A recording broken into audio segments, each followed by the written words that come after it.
excited to be doing this. Ilona has dragged me into this, pushed me out of my comfort zone, and here we are, which is a good thing. It's all good.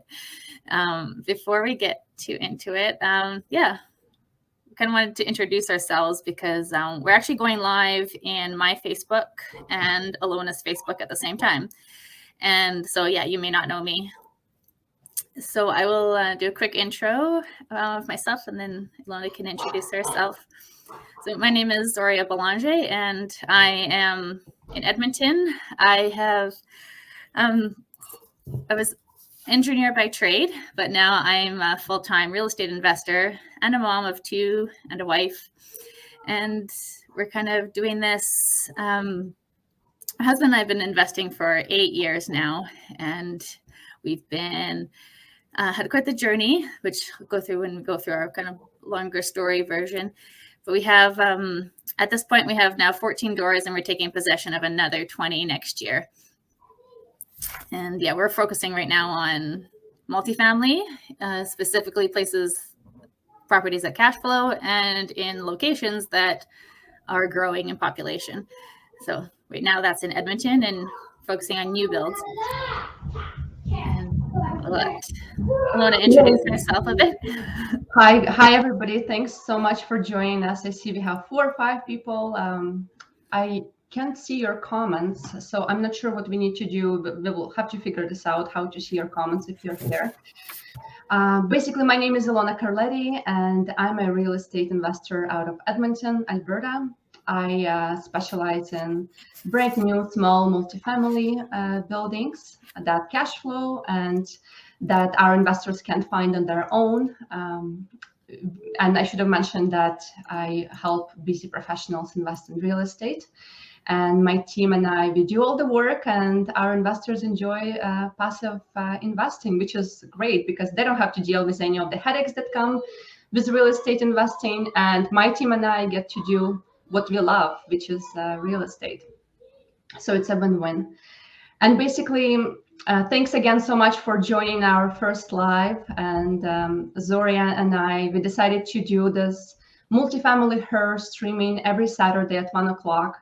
We are super excited. It's a bit, maybe just tiny bit, or maybe like this, outside of our comfort zones, but we're gonna do it. And that's because we want to build a community and inspire other women and other busy people invest in real estate. Yeah, so exactly. You want to talk a little bit more about our why? Yeah, that's really our purpose in all this, to help and inspire other women and men to get into real estate, and specifically into multifamily, which is like buildings with 5 or more units. And whether that is doing it actively like we are, or doing it passively, because that's an option too. Really good option if you're already busy with life and kids and stuff. So that's our main purpose for this, to help other women and inspire.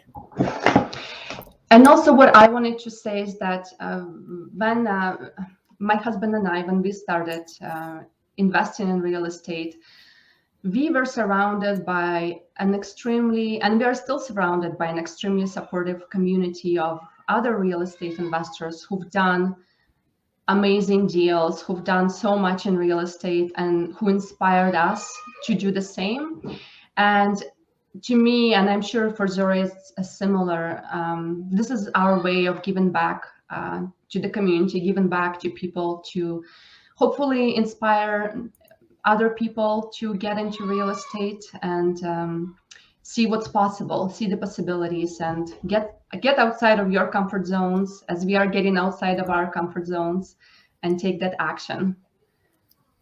Yeah, and we want to do this live, so you can basically come on and ask your questions. I don't know if anyone has put a comment yet, but we don't know. Yeah, I think they're gonna. I'm looking at my Facebook, and actually I can't see. There's just no comments yet. That's why we can't see them. Yeah, and maybe I don't know if we would be able to see it. But we're going to start off by kind of answering some questions that we get all the time. And one of those is kind of like one question that I get all the time is how I got started in real estate. And so I can kind of go into that story, and then you can answer that question as well. So our story began when like Patrick and I were kind of a few years into our engineering careers, and we were really thinking about what's next. We're like, okay, well, now we're professional engineers. Now what? And we didn't really have much for investments. We're kind of already thinking about retirement. Like, how is that going to look like? Or like, we had reached that one goal of ours, and now like, okay, now what do we do next? And so that's when it really started with audiobooks. We started reading and we're listening to books that were not about engineering finally. And we started with certain books like No Excuses by Brian Tracy. We listened to The 4-Hour Work Week. We listened to Rich Dad, Poor Dad. And that was the one that really introduced us to real estate. And it just made so much sense to us because we realized, okay, this is something that we had no investments. So we saw real estate as an investment, but we also saw it as like a business that we could do and like kind of this side hustle that we could do, which would be fun.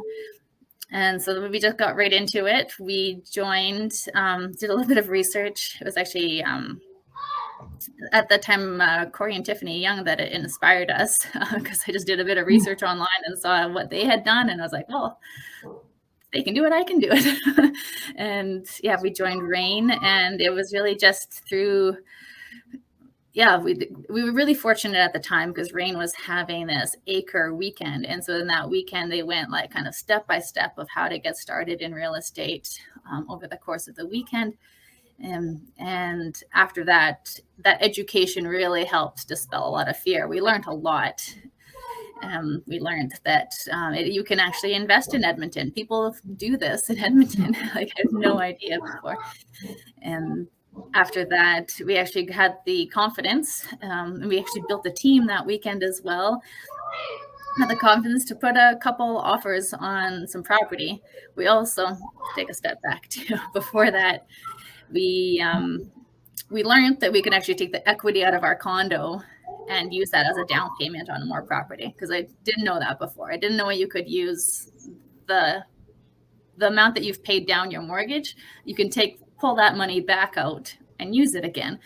So we had to go through a whole refinance of our mortgage in order to do that. But then we had this money available. We bought 2 properties, and then we just kept going from there.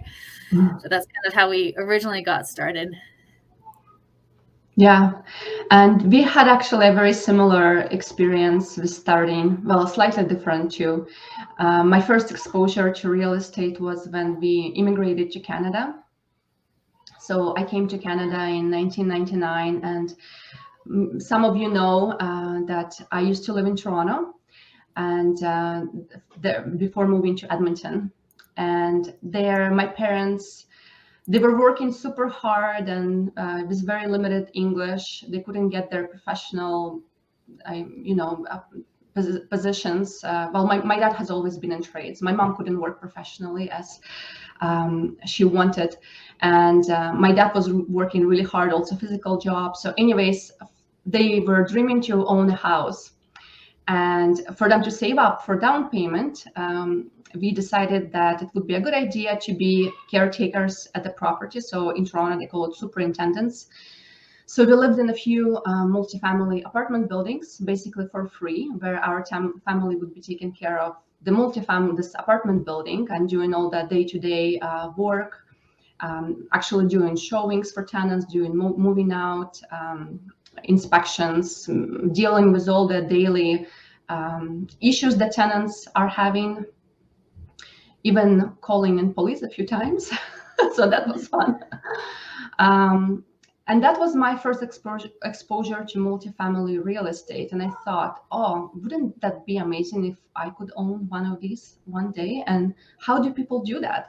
And that's always been on my mind that, well, maybe that's not for me. Maybe it's for somebody else. I mean, I'm an immigrant after all. I didn't come here with money, and I have to start from scratch. But then with time, I did realize that that's a limiting belief.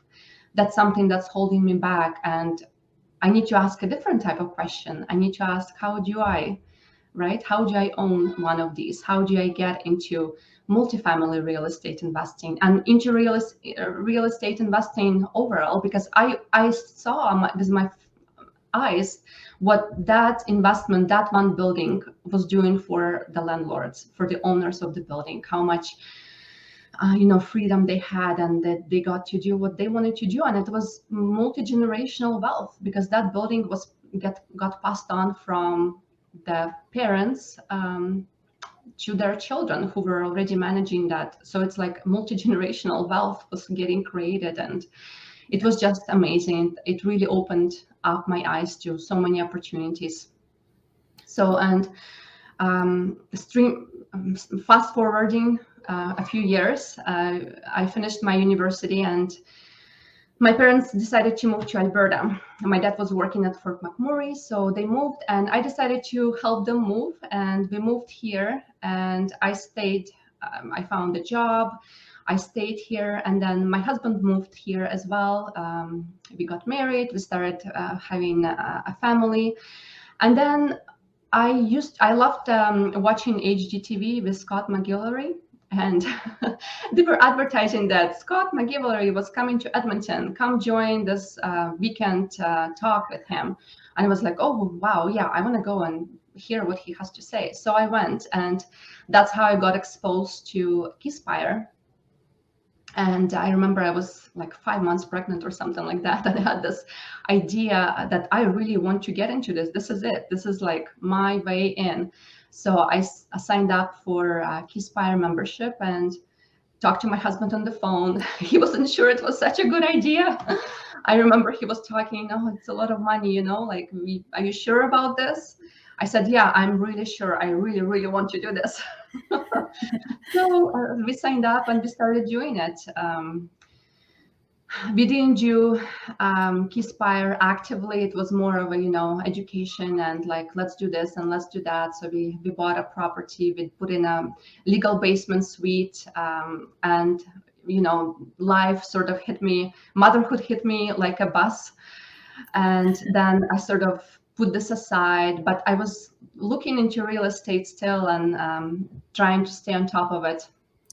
And then like Zorya, like you, Corey and Tiffany, I kept going back to, their Tactical Tuesday, I think they were called at that time. And every Tuesday I started tuning in and I said, well, I'm going to do this, I'm going to do that. And then one day they were advertising how to invest in real estate creatively without putting any money down, like no money down. Come learn creative real estate investing strategies. And I thought, well, why not? Let's just, it wouldn't hurt to learn. So I joined that weekend, and that's it. That was the turning point for me. That's how I met Barry and Donna McGuire. That's how I met my mentor, Wayne Hillier, and my mastermind facilitator, Gabby Hillier.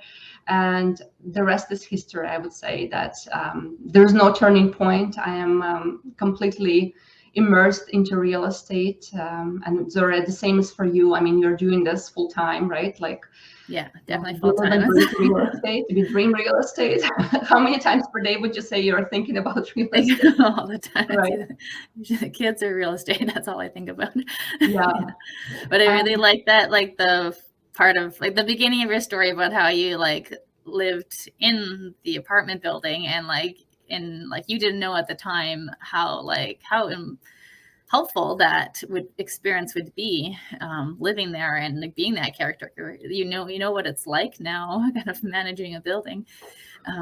Yeah, it's exactly. It's just really interesting.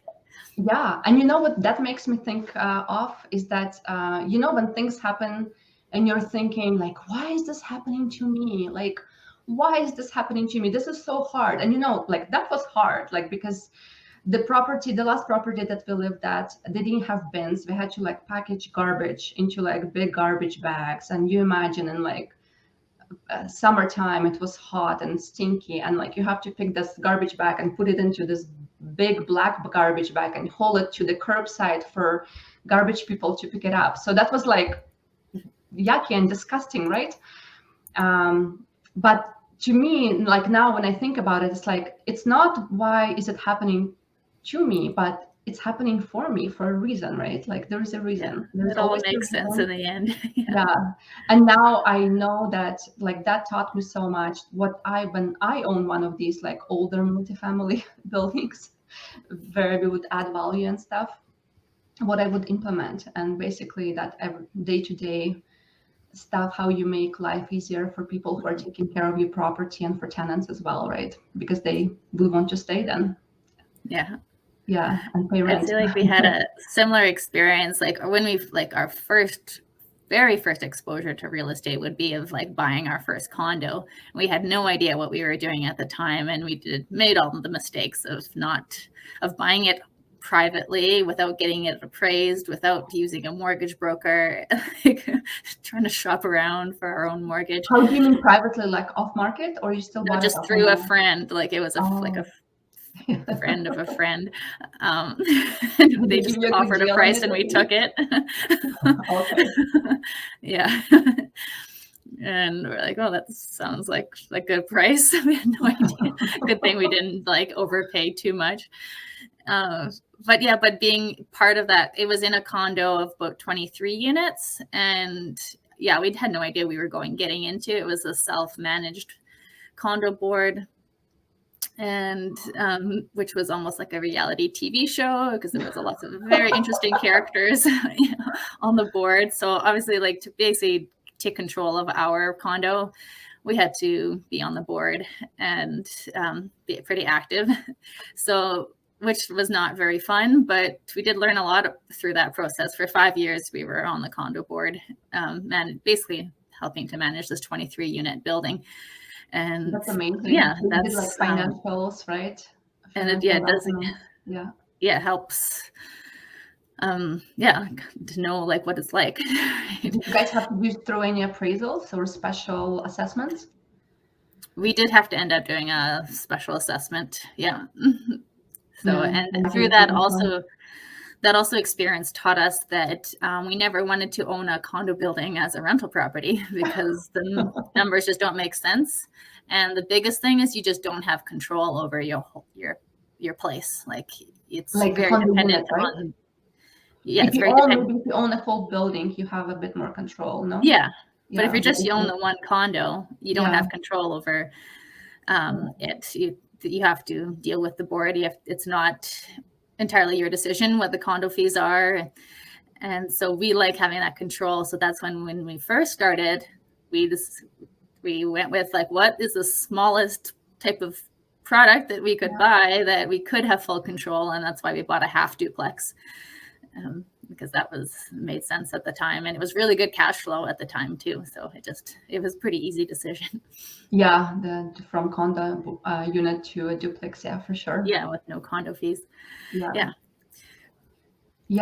condos. I had a conversation in the past 2 days with my mortgage broker about investing in condominiums. And she brought up a really great point that, like condos are not maybe the best investment in Edmonton for real estate investing, but at the same time, they don't require a lot of maintenance, right? Like there's no outside maintenance. You sort of like, it's not a lot of work that you have to do. I still own my first condo purchase. And I mean, aside from, inspections and maintenance, like easy maintenance here and there, we don't have to do anything with it. In the last 2 months, we did have to do like pest control for a carpet, but I don't know where that came from. It seems to be fine now. Yeah, and it's like, it's not maybe the best investment because they don't appreciate greatly, right? They don't cash flow that much. Condo boards do their own rules in terms of whether you can do short-term rentals or not. And if you do an Airbnb on a condo, that would be a cash cow. That would be amazing. But a lot of condo boards don't allow that. Yeah. So that keeps it not in control of the rules. Yeah. Yeah, you're not in control of that. Even if you join condo board, like there are other directors on the board, and so voting for that, right? And I mean, it's for a good reason. A lot of owners live in condominiums usually, and they don't want, it's the perception that it would be a lot of traffic, right? And you don't know who these people are. They would have loud parties, and it's probably like they don't want to lose that control of having long-term people living in the condo in the condo, which is understandable. Yeah, but aside from that, like on the flip side, you don't do much maintenance. If you have like 2 parking stalls, one parking stall can come with the condo unit, the other one you can rent out separately, which is an extra income stream. If your condo board allows pets, you charge for pets extra. That's an extra income stream. So they don't cash flow a lot, but they, on the other side, you don't have to do a lot of work. Yeah, that's true. And it's like the main thing if you were thinking of condos is to really research how it's run and be prepared to spend time being on the condo. I know a lot. One very, very successful now, like multi-millionaire. He started off with a condo and he did well but he had to put in the time to be on the board to make sure that it was properly run. Yeah. So guys, we are basically going to be, what we're going to be doing is Zorya and I, we're going to be doing these lives every Saturday at 1 o'clock Mountain Standard Time. And for about 20-30 minutes, more if there is, we get a lot of questions. Let us know your questions. Let us know what you want us to cover, and we'll do that. Zorya, are you able to see if there are any questions now? I don't see anything yet. No? Okay. And yeah, it could be about, like I said, getting just into real estate, or a lot of people always ask us like kind of how we got into multifamily, how to make that jump, which it feels like a big jump initially, like to go into larger apartment buildings. So I could touch on that briefly, and then, but it just comes down to education again. Like, I don't know, for us, that's how I feel comfortable moving ahead with something new, is actually getting some education behind me. I know the rules, because multifamily is a different sandbox. You have to know the rules. Financing is completely different. How you go about even finding a property is different. And the due diligence. Right. Yeah. And so that was our first step, getting that education, and then being part of a couple different programs, having kind of some mentors guiding us along, which allowed us to take that first step to buy our first sixplex. And now, we've gotten, like I said, 20 more doors that we're taking possession of next year, which is exciting. Yeah, super exciting. So that's kind of like, we're going to want to focus on, whatever people have questions about, but primarily about kind of the multifamily side of this. And I think, we're not going to pretend that we know everything, but I think it's helpful that sometimes that you can kind of ask questions to someone who's just like a few steps ahead of you, because they remember what it's like. They remember what they did a few years ago and what it was. Because someone who's already like an owner of a REIT, they may not remember, and things have also changed as well. And do you want to say what REIT is, Zorya? Yeah, a REIT is basically like an institutional investor. More of it's like a publicly traded company, I believe. And so they have lots of like millions and millions of dollars under asset. So it's just someone has a lot of properties already and has been doing it for a long time, would be an owner of a REIT. And you basically can invest with them, right? Like you buy shares, or what is it? Like you buy a portion of it, right? Yeah, it's another way that you can actually passively invest in real estate. You could be an owner, part owner in a REIT, or okay. Yeah, so it's 1:24. I do have a commitment at 1:30, so I'll have to go. Thanks so much for all of you guys for joining us live. It's super exciting. I actually didn't think we would talk for this long. Yeah, we thought maybe we'll just come on for 10 minutes and that's it for our first one. 15 minutes, that's it. That's enough. Enough talking. But seriously, send us private messages, leave comments, let us know what you want to know. We'll be chatting about the project that we're working on together now. We decided to partner on an 8-plex that we recently removed conditions on, and we're closing on that property at the end of January. So super exciting, fun stuff. We're gonna be talking about challenges and everything that comes with real estate and all the wins that we have. We'll be placing tenants in the middle of winter Very time. soon. So. Yep. But we're very confident that we'll be able to do that. We'll be talking financing, dealing with property managers, dealing with builders, things that you need to watch out when you're doing a project like that, like a small purpose-built multifamily project. Yeah, join us every Saturday at 1:00, and we would be happy to chat with you. All right. Yeah. Thanks, guys. Good summary. Okay, thanks a lot. See Bye. you next time. See Bye. you.